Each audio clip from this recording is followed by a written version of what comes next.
Por supuesto que hay un precedente remoto, que es la política que se siguió en los años 30, a partir de 1930, y que provocó en aquella época muchas dificultades porque se inició una guerra comercial que a la postre redujo el comercio y provocó muchos problemas.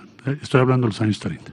Pero el más reciente, relativamente, fue en 1971, con el presidente Richard Nixon. Él anunció un arancel de 10% a las importaciones de todos los países prácticamente.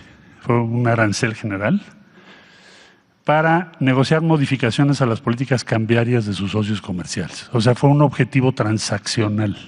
Pongo 10% porque quiero que mis socios hagan modificación en su política cambiaria. Estas medidas generaron ¿qué cosa? Primero, incremento en los precios de los productos importados inmediatamente y una reducción en el poder adquisitivo de los consumidores estadounidenses. Entonces no lo pudieron mantener mucho tiempo por esa razón y duró más o menos 4 meses. Es decir, fue temporal y sí tuvo costos importantes para el consumidor norteamericano. Hay que estimar que ahora los efectos serían mucho mayores, porque en 1971, no solo porque allí era 10% y ahora se habla de 25%, sino porque en 1971 Estados Unidos solamente importaba 3.4% de su Producto Interno Bruto y hoy importa 12.7%, casi 13%, o sea, 4 veces más grande. Entonces, en aquella ocasión fue 10, ahora será 25. Y además de eso, de esa diferencia muy grande, más del doble, las importaciones han crecido 4 veces, entonces el impacto sería 4 veces mayor, más el doble. La siguiente, por favor.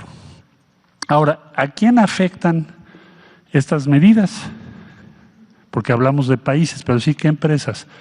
México y Estados Unidos han construido, Canadá también países europeos, también Japón, Corea del Sur, otros aliados, han construido uno de los conglomerados industriales y tecnológicos con millones de empleos bien pagados, más importante del mundo.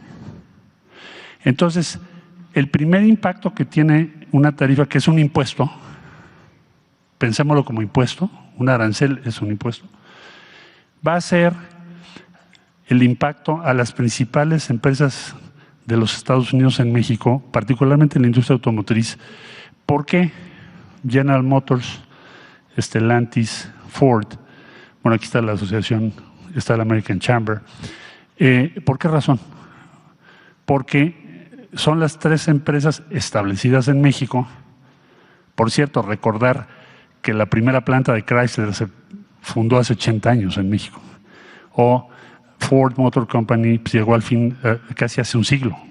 Entonces estamos hablando de empresas que forman parte y son comunes, ayer decía la presidenta, son empresas comunes en función de esa integración, esa antigüedad y que producen un número impresionante de vehículos y son competitivos con todo el mundo. Bueno, entonces ese impuesto, imagínense 25%, la primera afectación son esas empresas que son las que más exportan. Entonces, cuando dice el presidente Trump, voy a ponerle a México 25% porque exporta demasiado a Estados Unidos, lo que está diciendo es, dear fellows, we are going to impose, vamos a ponerles un impuesto a las empresas norteamericanas más importantes del mundo, de 25%, porque producen en México y exportan a Estados Unidos.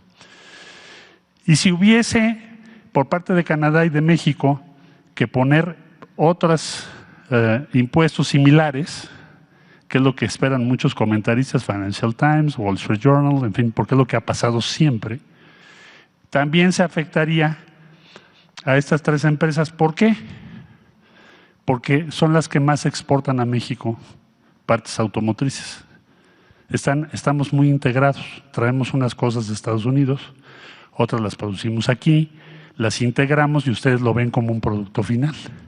Entonces, es un impuesto que afecta primordialmente a este complejo industrial y tecnológico cuyos principales exponentes son estos tres grandes grupos de los propios Estados Unidos. La siguiente, por favor. O sea, es un tiro en el pie. Los impuestos, digo impuestos, ya expliqué, porque un arancel es un impuesto. Los impuestos propuestos, o sea, el 25%, tendrán un impacto directo en las empresas, porque equivale a duplicar el impuesto sobre utilidades. ¿Cuál es el impuesto sobre las utilidades en Estados Unidos? Para Ford, General Motors, Stellantis y otras empresas. Imagínense todas las de autopartes, ya no les puse toda la lista porque no me cabe aquí. Son millones de empleos en Estados Unidos. Entonces, pagan, ahorita esta es su estructura. El producto, de este producto, el 21% lo pagan en utilidades, impuestos. De repente le pones 25%. Entonces el impacto sobre las empresas es enorme. Más o menos pensamos que al final estos impuestos van a afectar al consumidor en los Estados Unidos, pero también a las empresas, y se perderían alrededor de 400,000 empleos. ¿Esto de dónde sacamos la cifra? Pues en los Estados Unidos, 400,000 empleos en Estados Unidos. Se perderían esos empleos, y esto lo consulté con las diferentes empresas que tuve oportunidad de poder conversar entre el anuncio y el día de hoy, esta mañana, porque es lo que nos pidió la presidenta. Entonces, la estimación la hace la Secretaría de Economía con la consulta a la industria automotriz y de autopartes y todos los empleos generados. Esto es Estados Unidos. Entonces, se le coloca 25% de impuesto a las empresas que ya describí, principalmente, aunque hay muchas otras, pero principalmente a esas, y puede afectar a 400,000 empleos en los Estados Unidos. Ese es el impacto estimado, Presidenta, que hemos podido calcular del anuncio a esta fecha. Bueno, la que sigue, por favor. Hay que considerar que el 88% de las pickups que se venden en Estados Unidos provienen de México. 88%. Aquí se hacen. De estas, las tres principales marcas que se venden pues son otra vez General Motors, Ford, Stellantis, en diferentes proporciones.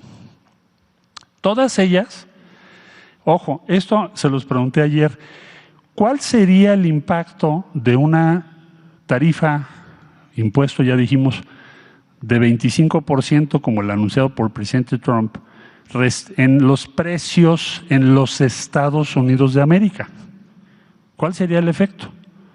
Y ayer me dijeron, nuestra estimación es que van a subir en promedio estos vehículos $3,000 por unidad en los Estados Unidos, allá en donde se está generando la medida.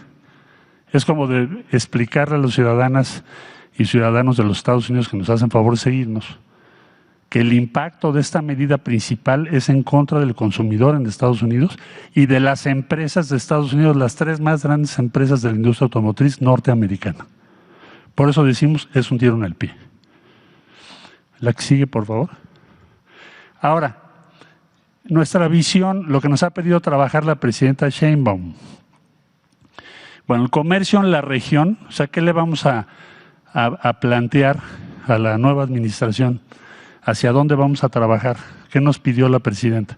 El comercio intrarregional entre México, Estados Unidos y Canadá, de enero a septiembre de este año, es de $1,776.5 billones.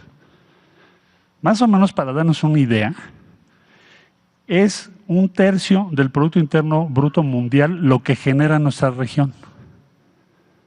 Entonces, en la mesa hay como dos alternativas. Nos podemos fragmentar y dividir con acusaciones y tarifas. Podemos hacer eso, si queremos, porque si nos ponen una tarifa, nosotros ponemos otra, y Canadá pone otra, pues va a ser una división de no nunca acabar. O construimos juntos una región fuerte, competitiva y preparada para liderar el futuro y competir con otras regiones.